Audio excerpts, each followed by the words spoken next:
Why the Democrats lost? It's pretty simple. They installed a candidate that nobody liked. If the Democrats would have installed or let run a populist candidate that actually was very beloved by the people, I'm talking about Bernie Sanders, I think it would have been, Bernie Sanders could very well have beat Trump.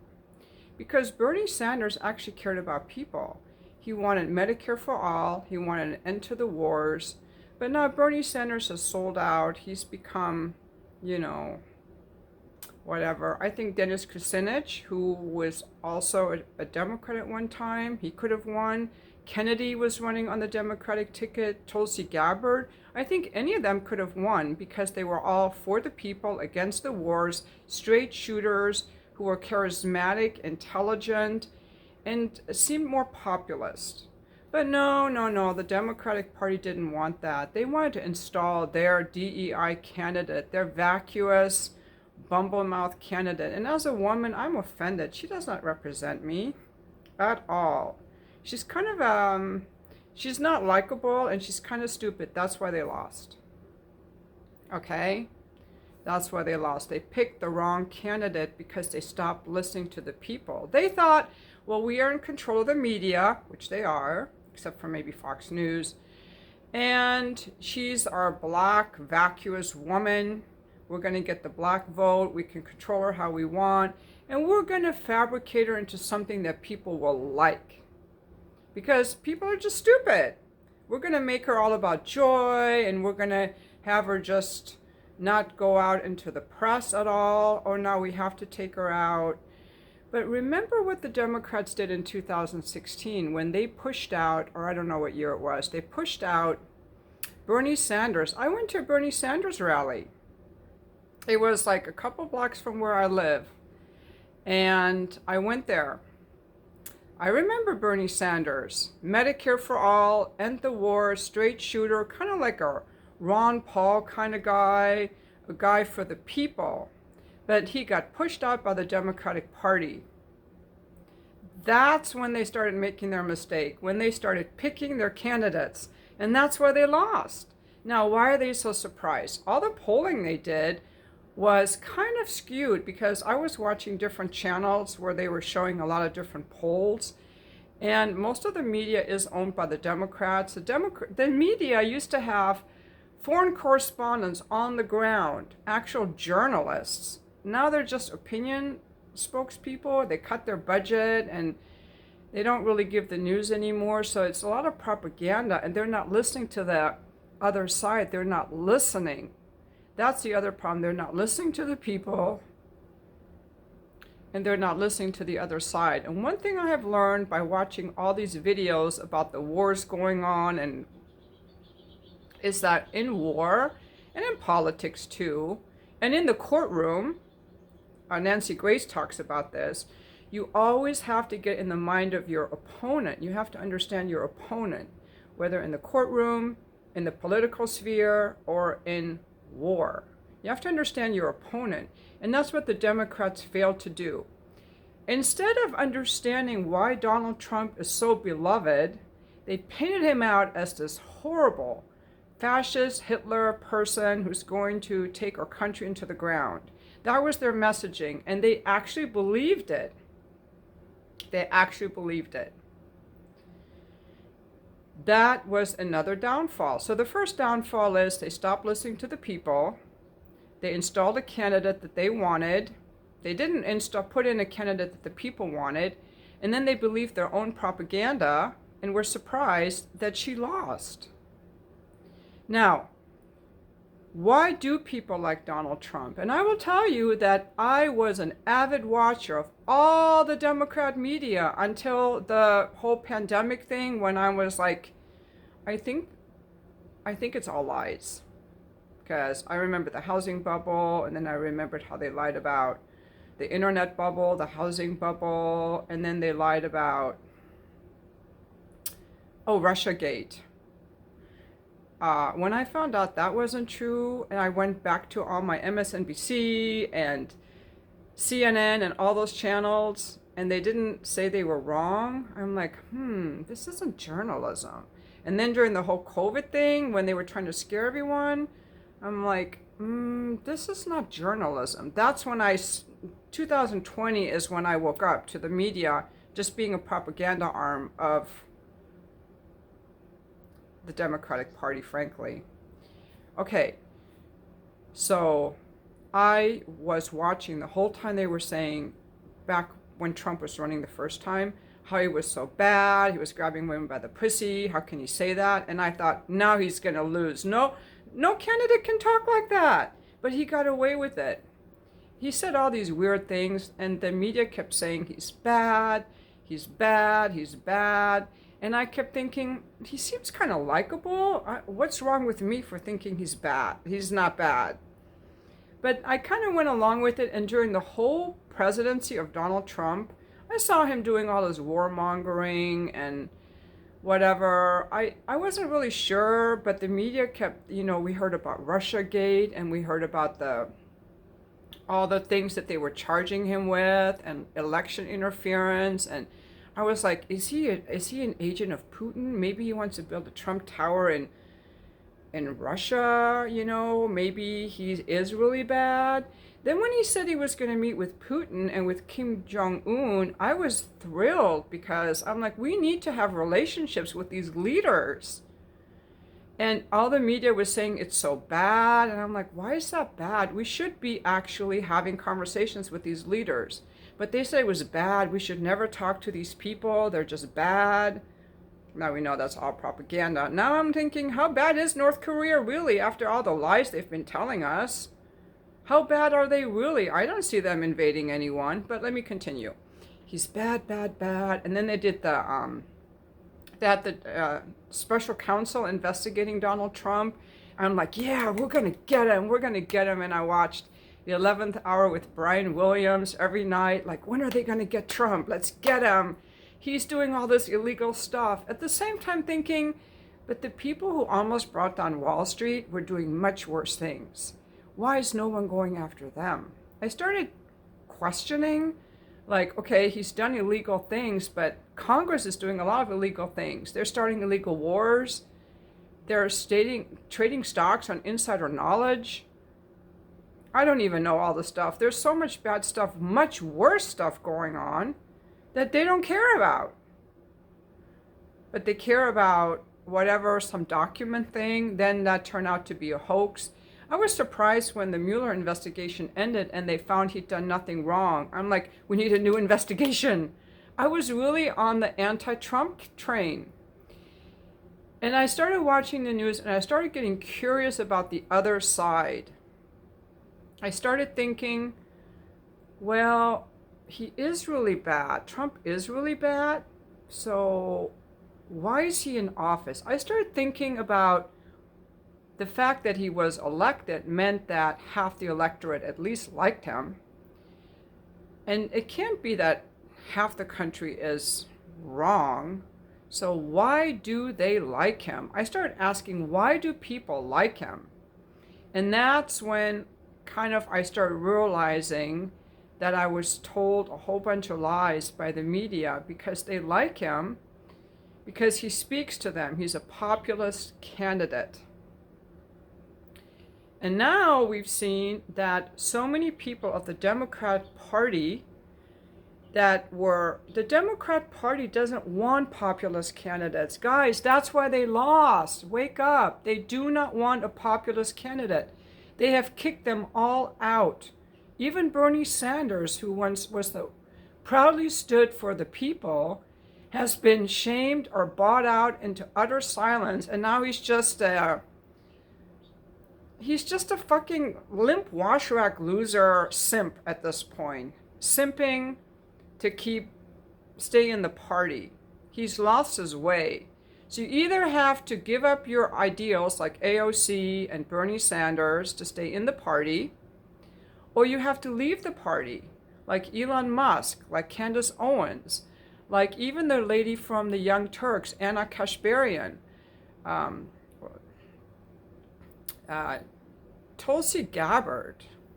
She's just an amazing woman. I would have voted for Tulsi Gabbard. She would have been an amazing president. She's so knowledgeable, professional, well-spoken. She served in the military. She's such a woman of honor and depth. I really like her. Seems very authentic. Who else left the Democrat Party? Kennedy. Okay, that's why they lost. They pushed out all the people that could have won. They have pushed out through their own hubris and their own arrogance. The Democrat Party, which was once the party of John F. Kennedy, that stood for the people, that was the party of the unions, of the people, has gone completely off the rails with their woke agenda, with their we're going to install whoever we want, and if you don't vote for us, then you're not black enough, or you're not woman enough, and we're going to silence you and lock you down during COVID, and we're going to silence your free speech. They started becoming very authoritarian, I will tell you. That's why they lost. That's why they lost, because, like I said in my video yesterday, you need money from these big donors, and you need to sell out to certain big donors, but you still have to be able to relate to the people. And that's what Donald Trump knows how to do. He knows how to relate to the people. And I actually am glad that he won, because since he is kind of a loose cannon and an outsider and a populist candidate, he does give us the only chance we have at reducing these wars, keeping free speech, bringing some fresh ideas into the party, because he has welcomed these outsiders that the Democrat Party doesn't want. Now, let's ask ourselves, why did the Democrat Party kick out Robert Kennedy, Bobby Kennedy, and Tulsi Gabbard, and Bernie Sanders? Why did they kick them out? Are they so bad? It wasn't because the people didn't like them, because they're very popular candidates. And that's the problem. And I don't know if they will ever admit it. They're just going like, what the hell happened? Our polls were showing that she was up. What happened? We're so disappointed in women. Listen, I'm a woman, and I'm offended by Kamala Harris being part of my gender. That she's the best we could do in this country? Please. Also, this whole abortion thing is a bunch of bullshit. Because the Democrats, when Obama was president, they had the House and the Senate and the presidency. They could have codified Roe v. Wade, which Obama promised to do on his first term in office. Then he got up one day and said, I'm not going to do it. Why? Because it's part of their evil machinations that they could then always hold that abortion card up against any Republican candidate. They could hold it up as a trump card. Vote for us if you want abortion. But no, Obama, you lied to us.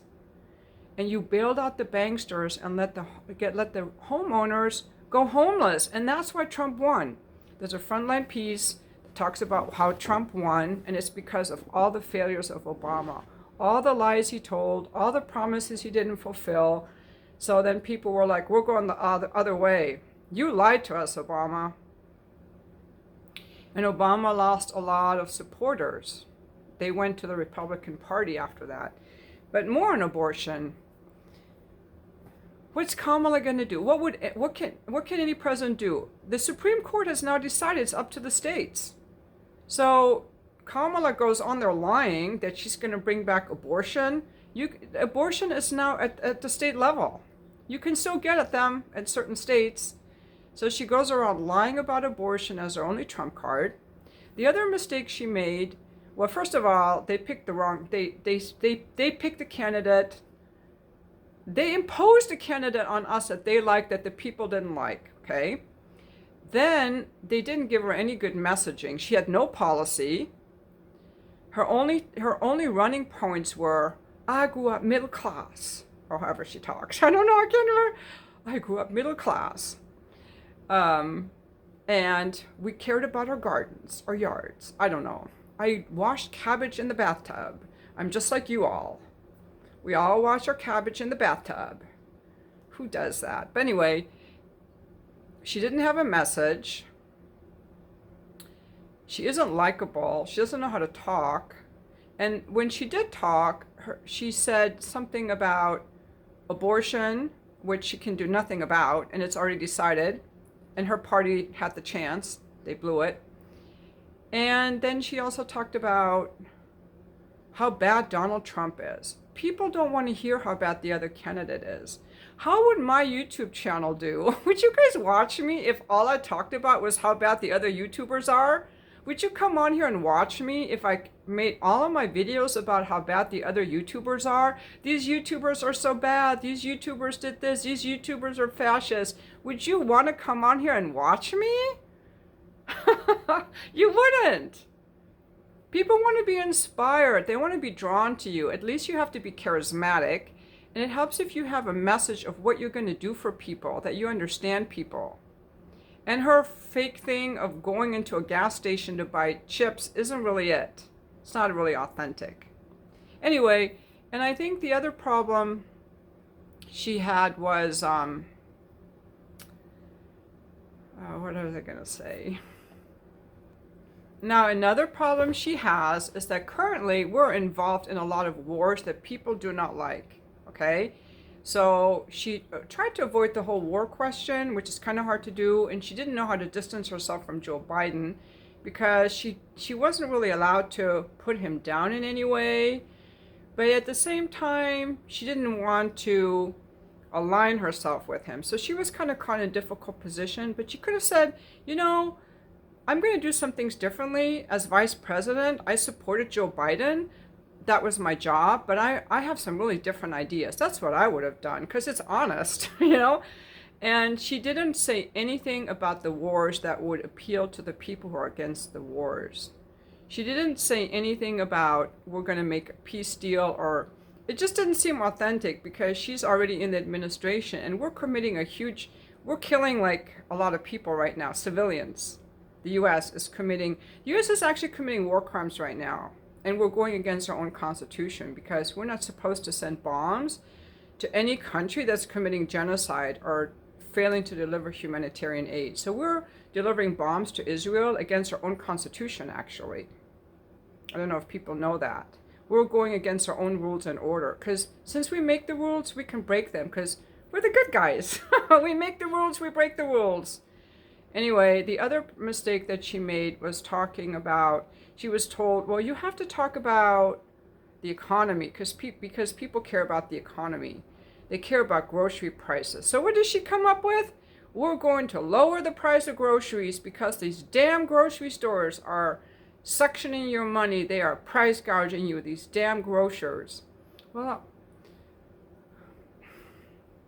have you talked to anyone in the restaurant industry? The prices are going up, not because of those damn grocers. The prices are going up because we have inflation, because we have printed too much damn money. We have inflation. And it's not the grocery stores. They're paying more too. The restaurants are paying more. Everyone is paying more. And it's not just groceries that have gone up. Have you checked the price of housing, of rent, of cars? Everything's gone up. So it's very disingenuous. That's where she lost. She wasn't genuine. She's not smart. She's not charismatic. And she was pushed on us. By the way, did you see that on Twitter? Jill Biden going out to vote wearing a bright red pantsuit. I think Joe and Jill are rightfully pissed off at the Democrat Party for doing a coup. I mean, I know we do coups all over the world because we're the good guys, because we know who should be in charge in all these other countries, because we're just the good guys. We know. Push these out, push these in, sanction these countries. But now we did a coup in our own country. Joe Biden was pushed out by Nancy Pelosi, and supposedly he hasn't talked to her since. And I don't blame him. I would be mad too. And then they installed Kamala. And like some people on Twitter say, he didn't want Kamala to win because he was pushed out and he didn't want her to win. And that way he was the only person who could beat Donald Trump. This is what Link Lauren says. You might want to follow Link Lauren on Twitter. He's so funny. He used to work on the Kennedy campaign, I believe. young guy from Washington, D.C., young gay guy, really smart, very funny, very insightful. But yeah, so in summary, the Democrats lost because they failed to understand the other side and they failed to relate to the people. They stopped caring about the people. And the Republicans, I think they didn't like Donald Trump either. They don't like him, but at least they were willing to let the people decide. And you always have to listen to your customer, and that's a huge mistake that a lot of companies make. It's like, we're not going to listen to our customer because we're going to do what we want to do. Very controlling. And I'm really glad that Donald Trump won, because one of the main things that I really care about is free speech. Once we lose the right to free speech, the way that we were censored during the COVID thing, that is extremely worrying to me. I was very, very upset during that lockdown. I'm in Southern California, and California was on a 2-year lockdown. 2 years. If you live in a red state, it was only a few months, so you don't know what I'm talking about. How the restaurants were closed, how we had to wear masks to go into the grocery store for 2 years. So many businesses were closed for 2 years, you guys. People were driving alone in their cars with masks on. People were losing their jobs if they didn't get what the government said was a mandated injection for something with a death rate of 0.1%. It wasn't even a pandemic. And if you dare talk about it anywhere on social media, they shut you down for misinformation. Because as Fauci said, I'm God. I'm science. I'm science. I'm God. Wait, I have it confused. Isn't that the same thing? And there are hearings coming out, there are studies coming out, like that was all. And that's what the Democrat Party did to us. I know it started under Trump, but then Biden got in office and he started the whole lockdown. We're going to lock down for 7 days to stop the spread. And Gavin Newsom, and that's the other person. The Democrats want to put in Gavin Newsom. And remember, they gave us Hillary, the warmonger. I didn't like her either. And now they want to, next up, they're going to give us Gavin Newsom. He is another control freak. He has hurt the California economy more than anyone. I cannot stand Gavin Newsom. That 2-year lockdown was a huge constitutional rights infringement. And once we lose our free speech, we are just we have nothing, because then they can control us however they want. And that's what was happening on Twitter, on YouTube, on Facebook. On Facebook, Zuckerberg, he's still controlling free speech. At one time, it was the government telling them what to do, but now they just want to do it themselves. I'm surprised that Google still allows me to speak about these wars and these elections on YouTube, because they're pro-Democrat. Free speech is very, very important. And under Kamala Harris, free speech was definitely threatened. Definitely threatened. And that's the problem. When they install a candidate and they start arresting people on campuses for protesting against war, and Hillary Clinton comes out and says, we can't have people say whatever they want, that's misinformation, that we lose control. That's what worried me about the Democrat Party. Why did you install Kamala, a person with no opinion? Who's really running things? I think people saw behind it, and I think people were worried about the wars and the economy. And so many young people are now more engaged in voting, like these older people that were always like lifelong Democrats. They've kind of been dying off or whatever. And young people are coming in, and young people are like full of ideas and passion. And they're not so wed maybe yet to one party or the other. They're like, what feels more right? What feels more aligned to me? Because older people are like, I've always been a Democrat, because I know people who vote Democrat. They've always voted Democrat. They haven't kept up with the news. They think Kamala's great because she's a Democrat, and they remember, Robert Kennedy from the 60s. So they are a lifelong Democrat, and they haven't realized how the party has shifted so much. And they hate Donald Trump. They hate how he just says whatever, and he just says obnoxious things. And they listen to the mainstream media, which says that he's just bad, bad, bad, and they believe it. But these young people have come in and they're actually, you know, and then I think that's happening in Europe too, where people are more voting for a populist candidate. So people are tired of all these wars. And I think that the parties have to start putting in more populist candidates. So here's my advice for the Democrat Party: do some real soul searching. Watch my video.